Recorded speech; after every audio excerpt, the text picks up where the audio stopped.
It's really important that we as African people have the intelligence and the ability to be able to diagnose and talk about who white people really are and what they are, where they come from, and the nature of them as a collective. Right. So in this video, we want to talk about the chaotic Asili of the white individual. Right, and the word we are using, Asili, that's a Kiswahili word that translates into English as nature. So when we're talking about the Asili of a people, we're basically talking about their thought and behavior patterns. What types of psychology are they bringing to situations when they're solving problems, when they're dealing with their enemies, and how they relate to one another. In order for us to properly equip ourselves to defend ourselves against our enemies, we have to know them at a scientific level. Right. And that's what the concept of Asili gives us. It gives Africans a scientific basis for categorizing whites, and likewise it gives us a guidebook on how to respond to them. We want to point out something that's very relevant today, and that's the so-called climate crisis. So-called. And we say so-called because many of the mainstream narratives that we're reading about this climate crisis, it mysteriously leaves unspoken who's responsible. Who's responsible for this? Yes, right. Who's responsible for the poisoning of the air? Who's responsible for the poisoning of the water? Who's responsible for the expanding deserts and lands that were once full of greenery? The fake food. The fake food. You know, all of this is a product of the white Asili. Because the white Asili, as we're arguing in this video, demands chaos. It demands disorder as the context for meaning. Meaning nothing makes sense to the white individual, to the white man, the white woman, or the white child, unless there's that foundation of disorder. Absolutely. So, and with that disorder, on the psychological level comes a great degree of anxiety. And anxiety is a normal feature of the white personality because they have robbed all the people of the world. So just think about it from a logical point of view. If you rob the entire world of its resources, of its people, of their religions, of their spiritual systems, of their land, you know, if you rob the world of all of those things, naturally you're going to have a great deal of anxiety because you're expecting and anticipating a retaliatory strike. And that retaliatory strike is now hitting white societies in the form of what they call climate change, in the form of poisoned atmospheres, like you see in New York, where whites can't even leave their house because they're breathing in this toxic air. You know, all this is evidence of a society that has put anxiety and disorder as fundamental aspects of their living. Right, and as black people, you're just collateral damage at this point because you don't have any say in this. You're just whatever white people do in their society, you just have to roll with the punches. Yes. And that is a sign that we are culturally disconnected and that we need to remove ourselves from places where we don't align with the people who are in power. Right, because what we're highlighting is that to be African is not just to be not white, but to be African is to be the polar opposite of white. Absolutely. Meaning, in the same way the white Asili demands disorder, the African Asili demands order. And not just order within the individual, but order on the cosmic level. Meaning, we practice reciprocity and balance, or what the Kemetic people will call ma'at. Meaning, everything you take, you must replenish. You don't take and then continue to exhaust the resources to the point of collapse. You know, that's the prescription for a dying society. That's the prescription for a savage civilization. And as the creators and the originators of civilization, we have to tap back into that African origin that says we relate to nature in a harmonious way. We don't rob nature, we replenish nature. We expand land, we don't destroy land. Right. Okay? We respect the waters. We don't poison the waters. Yes. Because when we poison the waters, we're poisoning ourselves. We look at everybody as a collective. But white people, they fragment people because they're fragmented. Yes. Their Asili is fragmented. They come from the ice. So they don't have, this is just in their nature. They're Asili to do this. But we as black people, we don't do that. Right. We don't do that. We don't disrespect the land. We don't poison the water. We don't poison the air. Why? Is it because we just don't know how to do these things? It's because we understand that we are the water. We are the air. We are the land. We're one. But white people, they're not supposed to be here. They were supposed to be gone. They were supposed to die in the caves. But as soon as they came into contact with us, melanated people, they were able to prolong their existence. So this is the product of a people who were never supposed to be here this long in the first place. And this is one of our next points, is this is why they're so death-centered.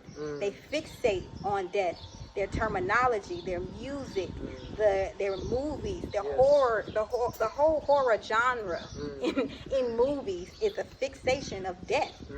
Right? Yes. And why would a people fixate so much on death if they didn't know they were supposed to be dead in the first place? Yes, and we call this death-centeredness. And the death-centeredness of white culture, what it does is it allows them to be comfortable in environments where physical and psychological death is ever present. Absolutely. And notice I didn't say where physical and psychological death is present. No, I said ever present, meaning that mood of death, that atmosphere of dread, it permeates everything, meaning the language we use, the music we listen to, the food we eat, the catchphrases and slang that we use. All of this is permeated with this atmosphere of dying because, again, these are people who come from a tradition of recessiveness, genetic recessiveness. And that genetic recessiveness, it manifests in the form of a death-centeredness. So one way we can see this in contemporary terms is through music. Right. So one of the most popular white music genres is what's called death metal.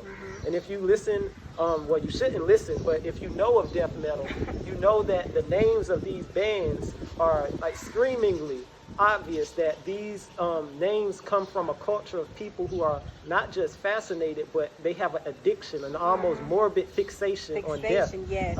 Meaning death kind of gives them some sense of meaning in the same way for Africans fertility and life gives us. Right. So I'm going to read out just a few names of these white heavy metal or death metal bands just to give you a taste of what we're talking about when we say they come from a culture of death-centeredness. So we have bands such as Death, Carcass, Cannibal Corpse, Suffocation, In Flames, Obituary, Entombed, Dissection, Decapitated, Morbid Angel, Obscura, The Black Dahlia Murders, Dark Tranquility, Blood Incantation, Hypocrisy, Bloodbath, Dying Fetus, Origin, Pestilence, Vader, Immolation, which means to burn yourself alive, Flesh God Apocalypse, Divine Heresy.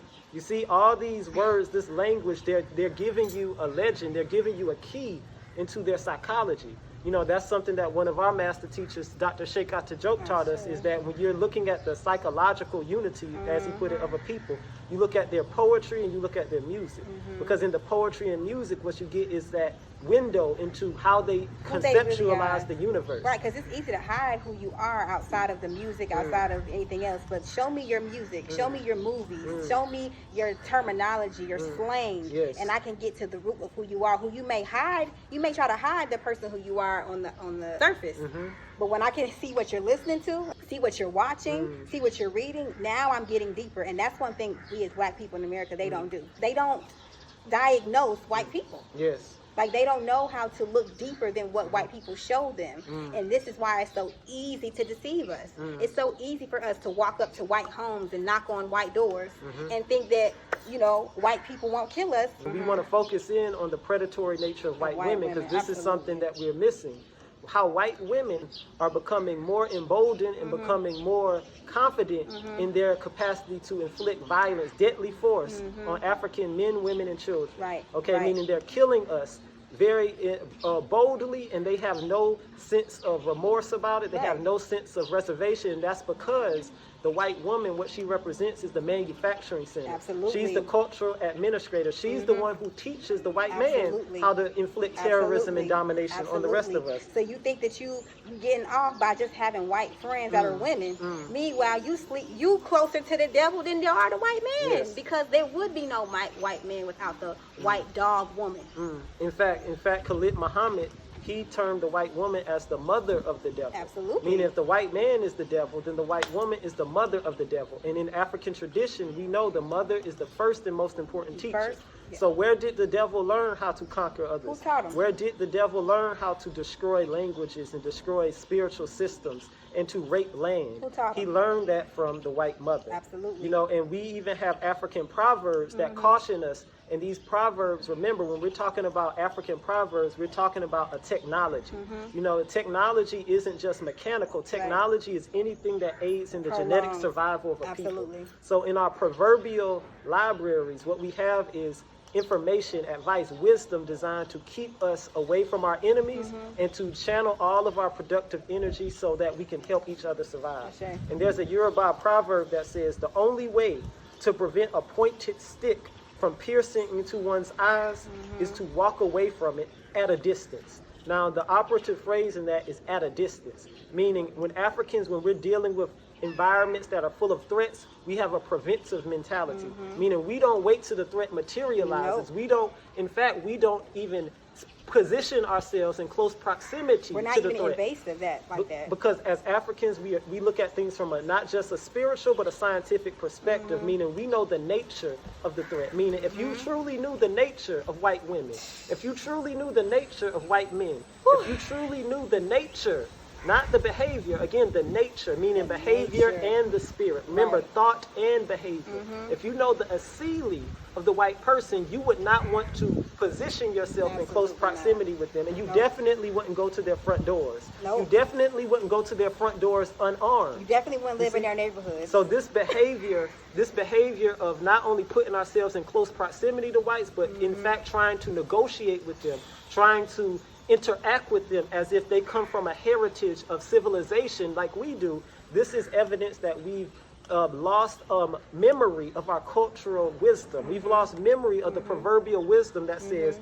to prevent a pointed stick from piercing into one's eyes, you must walk away at a distance. Meaning it's not enough for you to just get away from them, but if you sight them from a distance, you're supposed to go in the opposite direction. You want to widen the gap. Because you know the invasive nature of the whites. Meaning whites have never seen distance as an impediment for them to inflict terrorism on us. Meaning when the whites looked across the water and they saw a whole continent of Africans, they said, we're so threatening that we're going to brave the seas, as they put it. We're going to cross this ocean just to enslave and kidnap and buck break and castrate and rape an entire population of people where we can reduce it down to a third of what it was previously. They was dying to try to get to us. But when you have a threat of that magnitude, when you have a threat of that level of viciousness, you cannot be in close proximity to them. In fact, your number one priority is how do I put myself in an environment where I'm surrounded by people who share my Asili, surrounded by people who share my thought and behavior,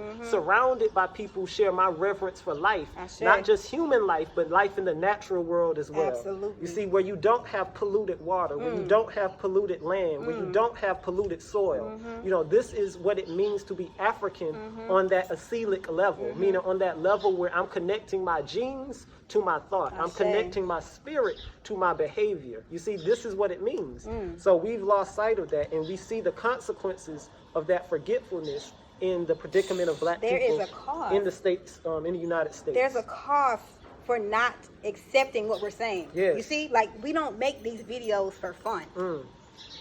We ain't making these videos for fun. There's no money behind these videos. There's a cost to rejecting truth, and that cost is your life. Yes. That cost is your children's life. That cost is your husband, your sister, your uncle's life. And every day that goes by and we black people, melanated people, remain in the presence of white savages, recessive white men, recessive white women, and their children. The longer we stay in the presence of these people, we will deteriorate. But we're turning our ears to truth. Christians reject truth on astronomical levels. Let's get into that, the Christianity, because our next point is that the Christian indoctrination compels white people, because remember we're talking about the Asili of whites. Christian indoctrination compels white people to glorify death as a passage to divinity. So remember, we started this by saying whites, they rob the world, they create this environment of anxiety and disorder where death is ever present. So how do you reconcile? Then the question becomes, how do you reconcile yourself with this environment that is just drenched in death? How do you reconcile yourself with this environment where everyone around you is dying? You say, okay, there's redemption. When you die, you become a martyr. When you die, you go to heaven. But remember, for Africans, we didn't believe that death was the point of divinity. It was life. Life was the point of divinity. Yep. So when you look at the ancient African story of Asar Set Haru, Haru was born divine. You see, and then when you die, what you're doing is you're re-entering that realm of divinity. Right. So the whole life process from birth to death is a circle of divinity. Whereas when we're talking about the European concept, divinity can only be gained at the cost of death. Yep. And remember, so they're basically taking the African system, which is circular, and they're making it linear. Okay, and that's another aspect of our programming. We talked about this in a previous video. The programming, the religious programming in this context is forcing us to conform to a way of living, to conform to a way of being that is at odds with our genetic survival. So we have to, again, we have to re-Africanize ourselves, and what that means is we have to disown the religious propaganda that says you can only become redeemed by dying at the hands of your enemy. No, you become redeemed by attacking your enemy. You become redeemed by putting yourself in environments where your own people are in control, meaning they have the systems of government, they have the systems of living that can ensure the safety of your family. We're not even looking for perfection. We're just looking for a similar Asili, a similar origin, a similar culture, a similar center, reasoning, similar compassion. White people don't got compassion. That's why they can kill you. They was lynching us. We was hanging from trees, and they was chopping our bodies off and eating them and passing them around. That's not compassion. Why do you want to live in the presence of a compassionless people that hate you? Well, this is another sign that black people in America don't have culture. Because if we had culture, we would be able to easily identify when it's time for us to move. You should anticipate retaliation. You see, you shouldn't be surprised when you're dealing with your enemies. Whenever we see white people here, we anticipate confrontation. You must be on guard. Always. Even in Africa. I think what we can wrap this up with is the concept that our inability to control our environment is a reflection of our lack of culture. So a lot of times, because we live in these kind of white capitalist systems, we glorify property as the pinnacle of sovereignty. Meaning, because you own the real estate, you think somehow you have some independence that can afford you some political control and political decision making. But remember, everything that sustains a people comes from the Creator. Everything that sustains a people comes from the earth, it comes from the water, and it comes from the sky. Meaning, if you can't control the ecosystem, meaning if your atmosphere can be poisoned to the point where you have to stay inside, that's evidence that you're living outside of your culture, because culture means what? It means you're able to be a steward of the land. You don't own the land, but you steward it, meaning you maintain it in the way it was given to you. You don't allow it to deteriorate to the point that the nature becomes your enemy, because nature has never been the enemy of African people. It's always been the ally. Unless the land was never given to you. Exactly. Then you can do what you want with it, right? Because it ain't yours to begin with, and that's what we're dealing with. We're dealing with a people who were never given the responsibility to steward the earth. They were supposed to stay in the ice, where there's barren and there's nothing there. They have no experience. They have no experience in this department of life, in this department of abundance. They don't know how to operate in abundance, so they're not going to create abundant environments for you to live in. They come from societies where cannibalism was the survive. norm. We come from societies where agriculture was needed to survive. So you have to ask yourself, who is going to be the better steward of the earth? The people who are descendants of agriculturalists, or the people who are descendants of cannibals?